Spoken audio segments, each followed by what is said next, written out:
আসসালামু আলাইকুম সুপ্রিয় দর্শক। যখন আমি এই কন্টেন্ট তৈরি করছি তখন গাজার পরিস্থিতি ভয়াবহ। কারণ সেখানে গাজা সিটির দিকে ইসরায়েলের স্থলবাহিনী অভিযান চালানোর জন্য ছুটে যাচ্ছে। গাজার আকাশে বিমানের শব্দ শোনা গেছে, মুহুর্মুহু বিস্ফোরণের শব্দ শোনা গেছে। যেখানে বিস্ফোরণ আছে সেখানে নিশ্চয়ই হতাহতের খবর আছে, যদিও এখনো পর্যন্ত গণমাধ্যমগুলোতে হতাহতের কোনো খবর দেওয়া হয়নি। কিন্তু এটি তাহলে স্পষ্ট হয়ে গেল যে ইসরায়েল পুরো গাজা দখল করে নেয়ার যে পরিকল্পনা করেছিল এবং যে পরিকল্পনাটি বেনিয়ামিন নেতানিয়াহুর ক্যাবিনেটে পাশ হয়েছিল, সেই পরিকল্পনা এখন তাহলে বাস্তবায়িত হতে যাচ্ছে। যদিও এই পরিকল্পনার বিরোধিতা করেছিলেন ইসরায়েলের সেনাবাহিনী প্রধান এবং এই রাজনৈতিক সিদ্ধান্তে তিনি সমালোচনাও করেছিলেন। তিনি বলেছিলেন যে এই সিদ্ধান্ত বাস্তবায়ন করতে গেলে তা ইসরায়েলের সেনাদের জন্য বিপর্যয় ডেকে আনবে, তাদের জন্য ভালো হবে না। কিন্তু এখন দেখা যাচ্ছে যে সেনারা সিদ্ধান্ত কার্যকর করতে শুরু করেছে।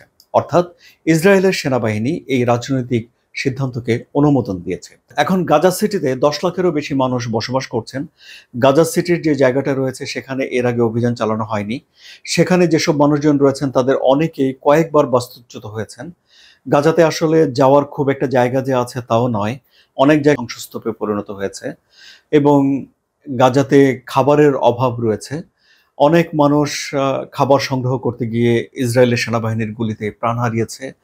না খেয়ে অনেকে মারা গেছেন, সেখানে একটা দুর্ভিক্ষের পদধ্বনি রয়েছে।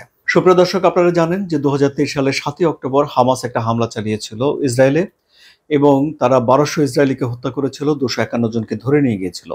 সেই জিম্মিদের অনেকেই মুক্তি পেয়েছে, বেশ কয়েকবার যুদ্ধবিরতি হয়েছে, সেগুলো আবার ভঙ্গও হয়েছে এবং বিশ্বাস করা হয় যে এখনো হামাসের কাছে 20 জন জীবিত জিম্মি রয়েছে। বেনিয়ামিন নেতানিয়াহু সব জিম্মিদেরকে ছাড়িয়ে আনা এবং হামাস নির্মূল করার অঙ্গীকার করে একটা যুদ্ধ তখনই শুরু করেছিলেন এবং সেই যুদ্ধে ফিলিস্তিনের 61,000-এরও বেশি মানুষ এই পর্যন্ত মারা গেছে, যাদের অর্ধেকেরই বেশি নারী এবং শিশু। এই যে অভিযান শুরু করলো ইসরায়েল, এর পরিণতি কি হতে পারে বলে আপনি মনে করেন? সুপ্রিয় দর্শক, আপনার মতামত কমেন্টে জানাবেন। আলোচনা ভালো লাগলে সাবস্ক্রাইব করে চ্যানেলের সঙ্গে থাকুন। ধন্যবাদ।